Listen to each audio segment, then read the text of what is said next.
휴거와 재림 시기에 대해 성령께서 이르시되 얘야 마지막 때가 다 되었으니 내게 들려주리라. 너는 들은 바를 사람들에게 전하되 이 내용으로 여러 사람이 실족할 수 있으니 오직 들을 귀 있는 자 믿음의 분량이 되는 자 받을 만한 자에게만 받으라. 첫째로 휴거되는 문자 그대로이지 절대 상징이 아니다. 곧 주님께서 강림하시고 사람들이 성화된 채 공중으로 끌어올려져 거기서 영광 가운데 주님을 만난다. 이보다 더 큰 축복은 없다. 너희들이 그토록 자랑하던 믿음도 이날 증명되리니 어떤 유력한 자, 존경받던 자들은 보이지 않을 것이요.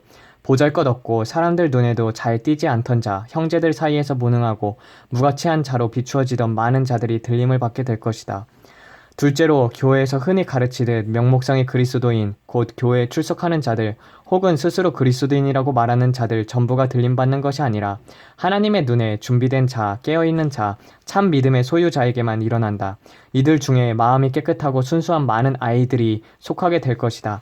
셋째로 믿음대로 들림을 받게 된다. 만일 어떤 자가 주님은 환난이 끝나고 재림하시며 그때 휴거가 일어난다고 믿는다 하자. 그런데 환난 전에 휴거가 있다면 그렇게 믿은 자들, 환난 전에 휴거가 있다고 믿고 준비하는 자들을 비웃은 자들, 그들이 받은 계시가 악령이 준 것이라고 무시하던 자들 가운데 한 사람도 그날의 휴거에 동참하지 못하리라. 이와 반대로 환난 전에 주님이 오신다고 믿었다 하자. 그런데 실제로는 환난 후 휴거가 있는 것이 맞고 저들이 자신이 잘못 믿었음을 깨닫고 재림할 때 주님을 맞이하고자 한다면 그들에게는 기회가 주어진다. 그러므로 너희가 어떤 것을 믿을지 잘 판단하라. 넷째로 재림과 강림은 구별이 된다. 주님의 재림은 한 번이나 강림은 성경에 여러 번 나타난다. 인류가 바벨탑을 쌓고 있을 때 하나님께서 강림하셨는데 이와 마찬가지로 공중 휴거 때는 주님께서 재림하시는 게 아니라 잠시 강림하는 것이다. 이 둘을 혼동하지 말라. 다섯째, 주님의 공중 휴거는 환난 전에 있다. 그날과 그 시는 하늘과 천사도 모르고 아들도 모른다. 주님은 도적같이 오신다, 평안하다, 안전하다 할 때 오신다고 하신 말씀들이 그대로 적용된다. 환난 후 재림 때 오신다면 그 기간이 7년이기 때문에 누구나 예측할 수 있는 것이 아니냐. 하지만 어떤 자들은 환난의 기간이 상징적이라면서 알 수 없다 하나 그 자는 양심에 화인 맞은 자이다. 하나님께서 명백히 숫자로 정하신 날짜를 내 마음대로 변경하지 말라. 그래도 상징이라고 우기는 자들에게는 그렇다면 그 상징이 무엇을 뜻하냐고 구체적으로 물어보라.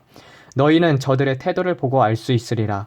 환난 전 휴거를 믿는 자들에 대해 환난을 피하려는 자들, 주님과 기쁜 일을 함께하고 고통은 거부하는 자들이라고 조롱하지 말라.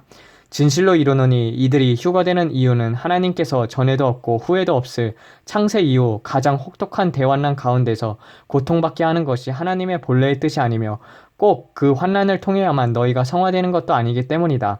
또한 환난 전에라도 현실 속에서 산 순교의 삶을 산 자들, 죽으면 죽으리라는 믿음을 소유자들만이 들림을 받는 것이지 저들이 환난이 두려워서 환난 전에 들림을 받는 것을 원하는 것이 아니다.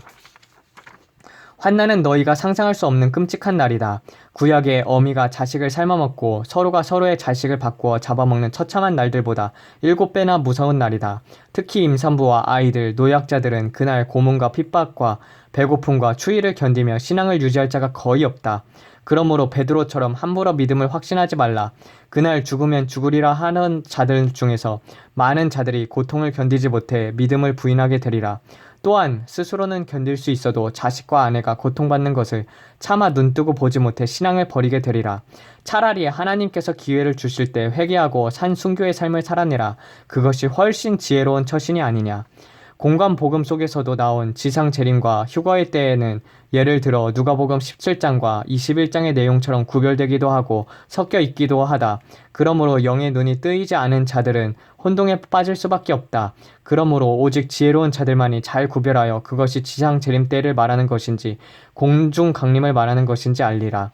휴거의 때 곧 공중 강림은 한 번이 아니고 두 번이다. 곧 환난 전에 한 번, 그리고 환난 중간에 계시록 12장에 한 번이 있다. 누가 이 신비를 알리요? 다시 한번 말하거니와 이것은 창세기 11장 5절에서의 의미와 같은 강림이지. 재림이 아니다. 재림은 오직 한 번뿐. 그날 주님께서 무 성도와 거룩한 천사들과 함께 감난산에 지상 재림하신다. 환난이 시작되면 일부만 들림받고 대다수는 환난에 떨어질 것이다. 이렇게 하는 이유는 대부분 나의 자녀들이 잠자는 상태이기 때문이다. 또한 저들 가운데 나의 종 유대인이 있을 것이며 이 밖에도 나의 특별한 목적을 위해 환난에 남을 자들도 많이 있으니 이는 저들이 무언가 부족해서가 아니라 환난 가운데 남은 믿음 부족한 자들을 돌보고 인도하고 격려하고 구해주기 위해 저들과 함께하는 것이다. 그러므로 환난 가운데 있다 하여 그들의 믿음이 없어서 그렇다고 단정짓지 말라. 환난 중간 때까지 수많은 자들이 짐승의 표를 거부하고 순교하게 될 것이며 더욱 많은 무리들이 정금같이 연단되어 죽음을 맛보지 않고 들림을 받게 될 것이다. 기대하라. 하지만 후 3년 반이 되면 아무도 그 생지옥에서 살아남지 못하니 소수의 무리들이 하나님의 특별한 인도하심을 받아 도피처에서 환난이 끝날 때까지 보호받고 이들은 주님의 감난산 지상 재림 때 주님을 살아서 맞이한 후 천년왕국으로 들어갑니다. 나머지는 다 죽으리라. 이 밖에 내게 이를 것이 많으나 내 믿음의 분량만큼만 전해 주었으니 너희는 믿음으로 받으라. 주변에서 환난 후 휴거가 있다고 믿는 많은 자들이 너를 공격할 것이나 그날 주님 오시는 날 내가 거룩한 몸으로 변화되어 들림받을 때 너희는 영광을 얻고 저들은 부끄러워 얼굴을 가리우리라. 들을 귀 있는 자만 들으라. 아멘 아멘 아멘. 감사합니다 아버지. 아버지, 주님, 정말 믿음이 부족한 자들이 너무나도 많습니다. 이 교회에 주님 깨우기 위하여 주님 대환난 때는 남기가 싫으나 그러나 그 대환난 전까지 남아가지고 복음을 전하다가 주님 앞에 순교가 되길 원합니다. 아버지, 제 목숨을 받아주시옵고 주님, 제 영혼을 주님께 의탁하오니 아버지, 양들을 위해 목숨을 받았던 주님을 따라 그 길 완수할 수 있도록 힘을 불어넣어 주시옵소서. 이 모든 말씀 우리 주 예수 그리스도의 이름 받들어 기도드렸습니다. 아멘.